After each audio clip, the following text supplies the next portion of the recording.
Are we all alone? Through the miracle of the internet and the courtesy of YouTube and the Spreaker internet service, a new direction is being offered to you. And if you take it, you may never be the same.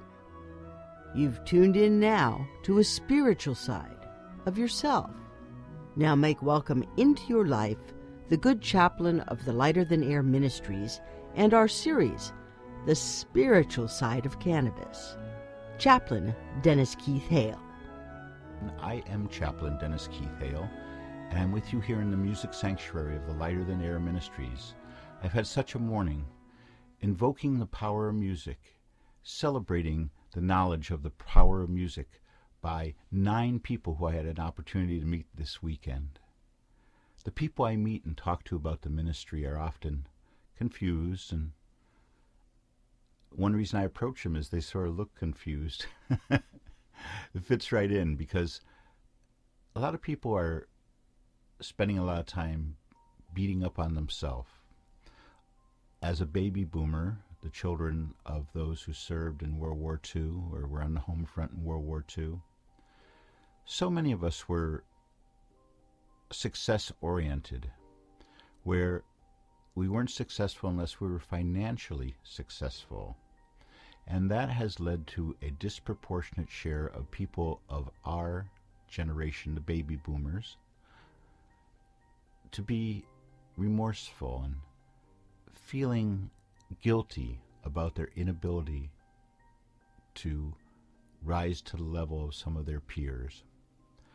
Recently, I was listening to the economist Richard Wolff, and he was speaking about the lottery of birth. And this has become an aspect of this ministry that I want to talk about for a moment. Later in the program, we're going to discuss, you know what, the CD challenge. So get ready. Working in a hospice capability with the people who are terminally ill and leaving this world, this ministry has, over the years, been spending a disproportionate time trying to re-educate and allow people who are terminally ill to like themselves. So many have a bucket list. They've developed a list of things they wanted to do in their life, which now with death looming, they want to address. Well, it's unfortunate because unless you're independently wealthy, so many of the things that people have on that list, because all the lists that I see, all the terminally ill people who present me with a list of what they would like to do with the rest of their life, it costs a lot of dough to go to the Taj Mahal. To take a trip down the River Nile, to all these things are to a person who's sick and has been sick for a while in most cases, where resources are running thin. If you do have the resources, bless you, and may you go and take in those sights before you can't any longer. You know, we're not a Christian ministry, nor are we a religious order. We are a spiritually guided ministry for so many years of service to those in the terminally ill community, which is a ever diminishing community. And of late, we've been allowing ourselves to share all the information, all the insights that we have received going through the gauntlet of death. Oh, these many years, seeing people at the end and seeing the special omniscience they have, the clarity, and benefiting from it many times. I didn't get any, picks for racehorses or anything, but I have benefited so many times from the wonderful omniscience of those who are terminally ill. We've made a difference in so many people's life with music. With our final set, our 10-hour final Music in Your Life, has been available to those without cost, to those who have no money. No one was ever turned away because of lack of resources. All along, over these many years, the ministry was supported by the wonderful knowledge that my partner, whoever it may be, was having to also share in my work, because I shared the very small amount of money that I had with the ministry to keep it ongoing and keep our good works. Now, the ministry does want to share this information about the power of music and the perfect pairing. Rather than be worried about not receiving our grant money any longer, we have decided to speak out directly about the power and positive sides of cannabis as a treatment for those who are terminally ill, for sure, but for so many other people for whom life has become a chore rather than a joy. Joy and comfort is what we promise on our stationery head, and we've been working at it for so many years. You know, marijuana has evolved with us as mankind over the thousands and thousands of years. This plant, marijuana, was put on earth for its healing, medicinal powers. Now we're only coming back to understanding it. The Native Americans knew about it, but there's very, very little documentation from them. In the East, it was popular for so many years. In the East, the Far East. Music and marijuana pair together in a way that I'm sure if you are a marijuana smoker, you've had those moments, those wonderful moments of clarity and happiness when music and marijuana join together in your life in just the right amounts, just the proper doses, the proper volume level, the place to listen to, and all the variables just clicking all together. If you pursue that, if you pursue getting those variables together and take it as a spiritual part of your life, you'll find that you have a very close friend to call upon whenever you need it in music. The pairing of marijuana and music, our ministry has found that the best recipe for marijuana and music to join together and raise your spirit and raise your heartfelt appreciation of life is by utilizing our 7-minute miracle. That's 7 minutes of smoking marijuana, followed by 53 minutes of listening to the music that you love the most. The 7-minute miracle, it works, ladies and gentlemen. This way you think about getting high. What just happened to me during those 7 minutes? And then you let yourself go and enjoy the rhythms and the beat, the power of the bass.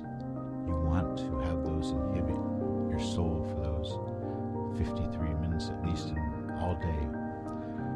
We have over 300 people now having experienced the 7-minute miracle and indicating that they would like to continue to use it. We don't have a follow-up program because we're not selling anything.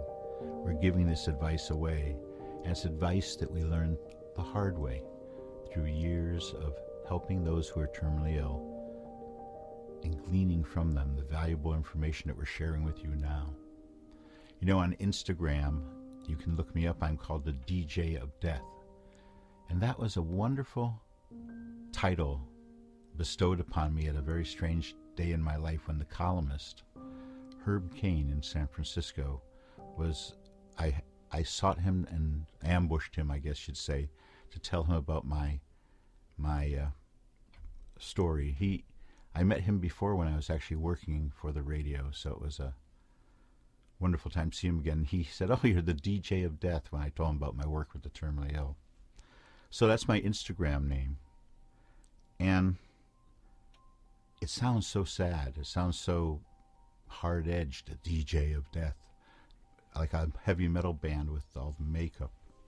Maybe my next gig.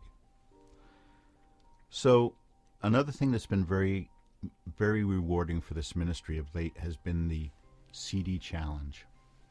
The CD challenge, ladies and gentlemen, where you take your CD collection and you may reorder it if you wish, but as it lays there that day, start your challenge.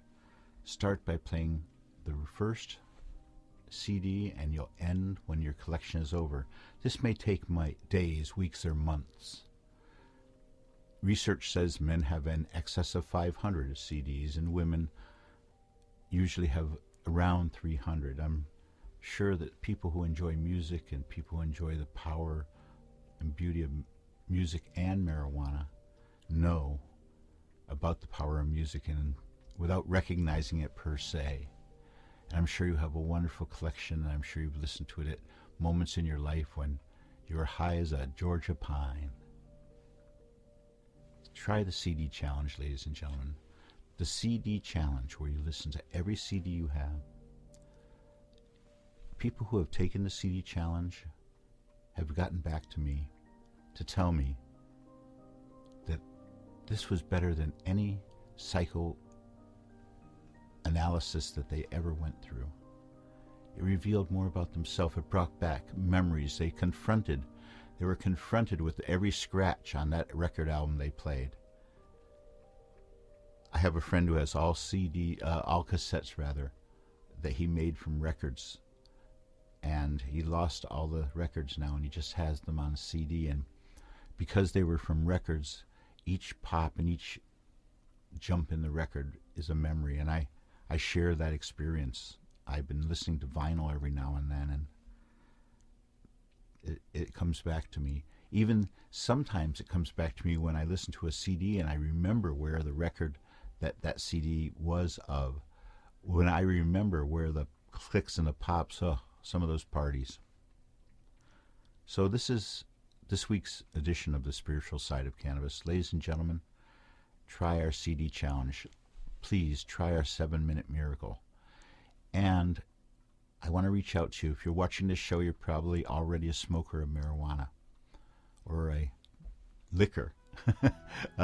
So of recent, I've had some great creme brulee and some frozen confections from the Beazle folks, and what a treat. Although you have to be careful and just take a little at a time, but a sweet treat on a hot day.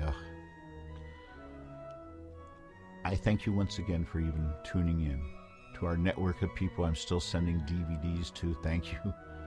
I'll continue to do that as long as you continue watching them.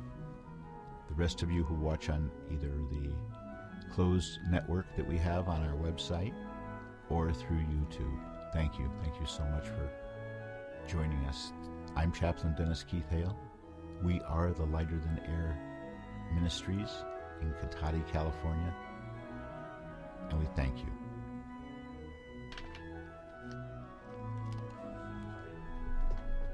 Ladies and gentlemen, this is the end of this week's Moment in Time with the Lighter Than Air Ministries, the spiritual side of cannabis. Join us next week. Till then, we say good night.